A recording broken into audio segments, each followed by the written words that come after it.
Bucky, you tell me, are rookie quarterbacks being set up to fail in this day and age of the National Football League?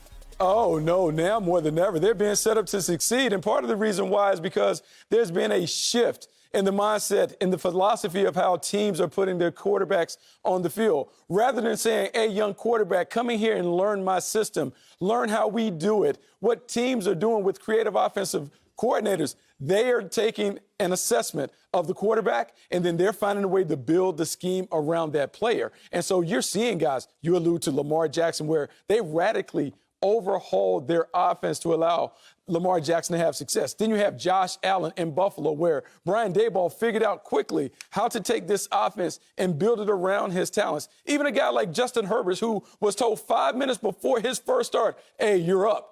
They figured out a way to do it. Now more than ever, young quarterbacks are being set up to succeed because they're coming into the league more prepared than they ever have, from high school 7-on-7 to throw it all over the yard in college to being able to play in systems that are catered for them, to them.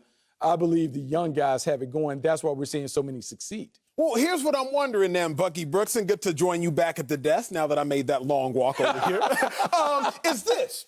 The quarterbacks that didn't have to start right away, I just showed y'all the picture. They're the last 4 MVPs. Well, let's look at some of the quarterbacks who did start right away. That's a guy by the name of Sam Darnold. He had the lowest passer rating in all of football last year. My guy, Carson Wentz, I hate to ever slander him publicly, but he started right away, and he had his worst season last year. There are so many other variable factors, and I'm not immune to the outliers. Any statistic is not immune to outliers. Russell Wilson, he started right away. Seahawks balled.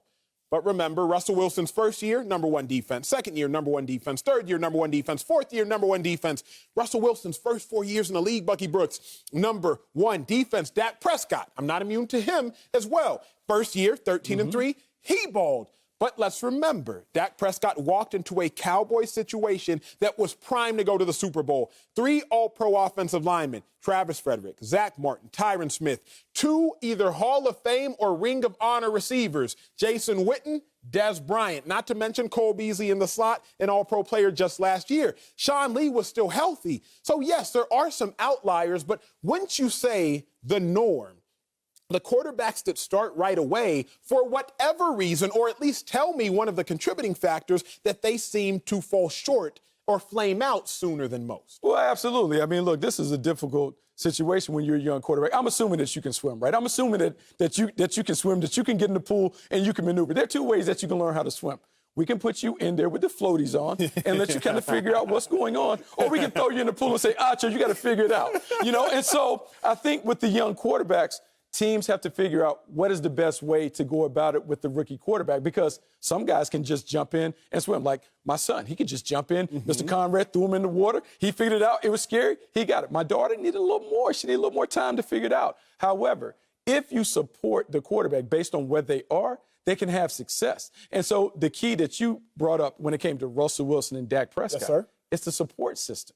It's the support system. How much do we have to put on his plate? If we're thinking a young quarterback can come from college to then go to the pros and throw it 40 times a game, nah, that's not it. It's about running it, taking some pressure off, managing, and then as they grow into the role of being a playmaker, then you unleash them and let them go. But the question, Bucky, I've wrestled with, and I think at home that you all have to ask yourselves is, at what cost? Peyton Manning, rookie year. We all know how terrible his rookie year was. 28 interceptions. That was his career high.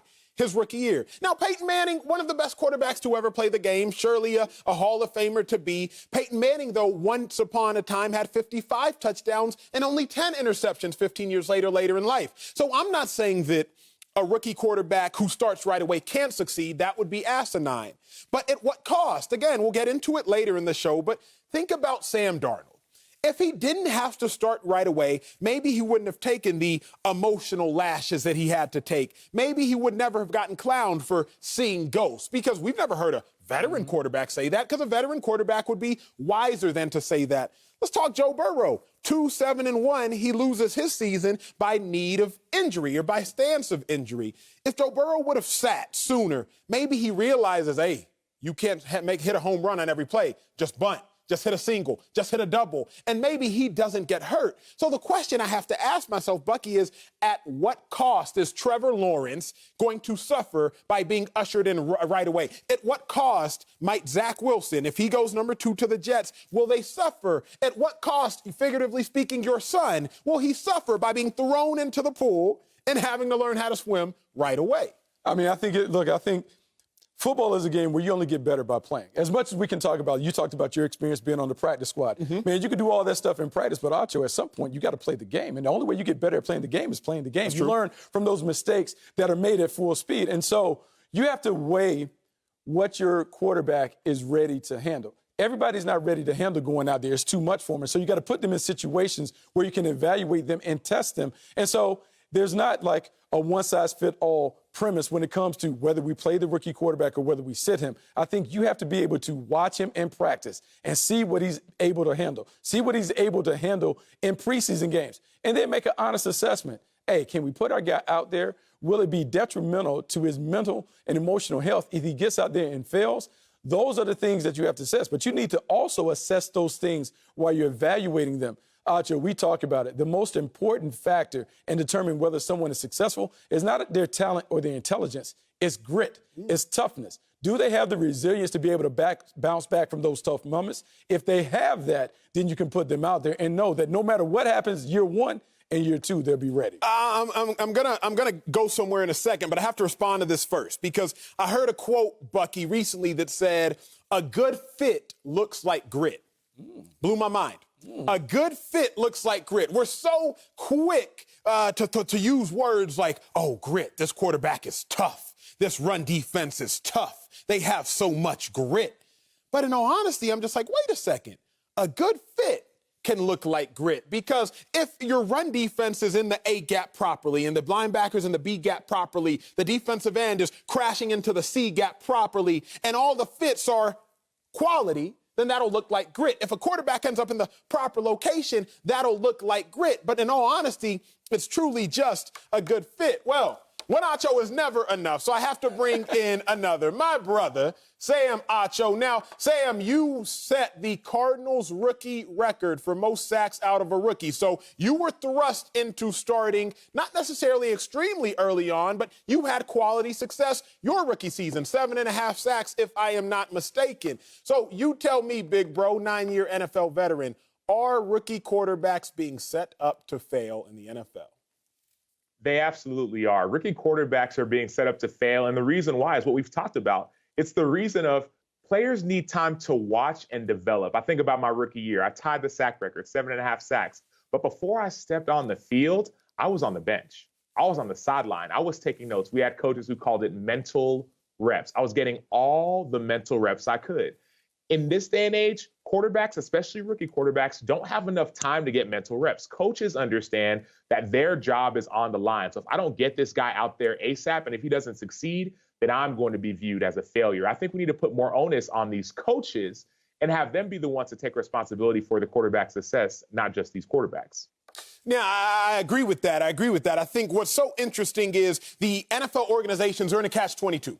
Because to Bucky's point, it's like you can't mortgage your future, go all in on a rookie quarterback, and then sit him on the bench and then hope that maybe they will just develop. But then, Sam, to your point, and I think, Bucky, to what studies have now found is it's counterintuitive because we think if I want to win in the long term, Bucky, I got to beat you in the short term. For example, Sam, you're going to be entered into a track and field conversation because me and my guy Bucky, we talk track and field. Sam has the discus record at his high school, so he knows something about the field elements. But you're going to have to enter into this conversation. Bucky, there's a point in which I want a head start. If you and I are racing, Bucky, I'll take the 20-meter head start. And in the 20-meter head start, I truly think I have an advantage. But, Bucky, if you're coming out of the blocks and you and I are equal speed, that 20-meter head start isn't truly an advantage because you will have more exponential growth even though you're starting behind me. I think that's the same thing with these young quarterbacks. We think, okay, wait, if I want my quarterback to succeed first, I have to start him soonest. But in all honesty, I'm not convinced that you have to start soonest in order to succeed first. Because just because I have a 20-meter head start on you, Bucky Brooks, if you coming out them blocks, you still gonna come get me. Yeah, I mean, there's something to that, but I will once again say it's not mutually exclusive in terms of like a guy that just plays and gets it and a guy that sits and waits. I think coaches and coaching has to factor into the equation, meaning depending on who your coach is, depends on the success of the young quarterback, meaning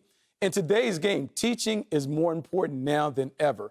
And being flexible as a teacher is really important because the teacher is supposed to be able to sit and look at the student and assess where the student is right now, and then to begin to change their curriculum based on how they test and what milestones they are able to hit at certain parts of their learning process. And so when I think about these young quarterbacks having success, a lot of it is on the offensive coordinator. Okay, you know what? He's shown that he can handle this. Let's give him a little more. Or, hey, that's a little too much. Let's dial that back. And so it's not just about the quarterback. It is where we at when it comes to the teaching and the development of the position from the coaches, because the best teachers figure out a way to get their guys going. It's not a coincidence that Kyle Shanahan and some of these other coordinators and head coaches have been able to get their young guys on the field and have success with those guys. Bucky, perfect segue to my next point, my next thought, which will ultimately lead to my next question. So then what is more important, the quarterback or the organization? As I look at it, if Trevor Lawrence goes number one to the Jacksonville Jaguars and Mac Jones or Justin Fields or even Trey Lance goes number three to the San Francisco 49ers, I fervently believe that whoever goes number three, although less talented than Trevor Lawrence at number one, will likely have more success. We can go back to 1999. 1999, Bucky Brooks, you'll remember this, was the last time we saw three quarterbacks go in the top three overall picks. Tim Couch, Donovan McNabb, Akili Smith, if I am not mistaken. The only one who really had predominant success in their NFL careers was Donovan McNabb. Because the Browns, we know what kind of organization they have historically been. The Bengals, we know what kind of organization they have historically been. And the Eagles, they were just lost for 5 years trying to find a quarterback after Randall Cunningham before Donovan McNabb. So now, Sam, I'll ask you this. What's more important to a quarterback's success? Is it the quarterback or is it the organization? Well, it's hands down the organization. And let me give you a few quick examples why. I look at the Houston Texans. Deshaun Watson, take the off-the-field stuff off the field right now. Let's talk on the field. This dude had a career year. He dominated. He was super successful statistically, but his team was 4-12 because it was a bad organization, a bad team, bad management, bad leadership. Go to Sam Darnold in New York. Sam Darnold was a top three quarterback. He's a really good quarterback. But now all of a sudden, because Adam Gase and the New York Jets couldn't get it done, they haven't been able to get it done for the last 20 years.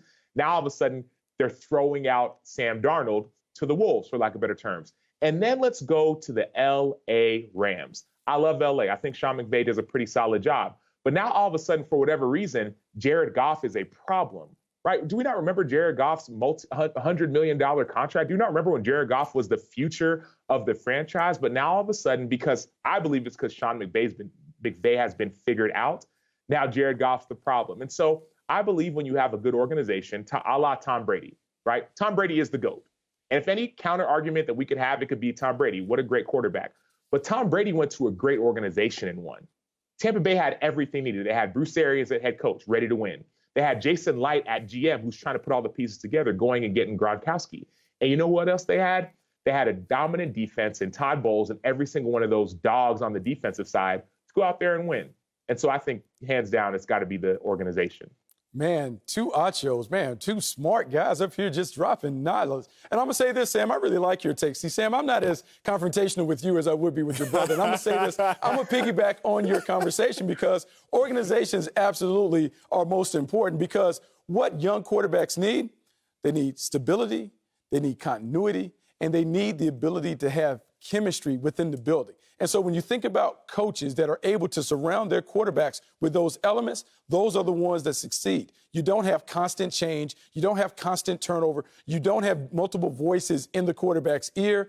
It is steady Eddie. They get the repetitions with the same guys, the same expectations, and there's no variance. And because of that, they're able to settle in. And so it is all about the organization being able to really put the quarterback in a nice cocoon and eventually let him come out and become the butterfly.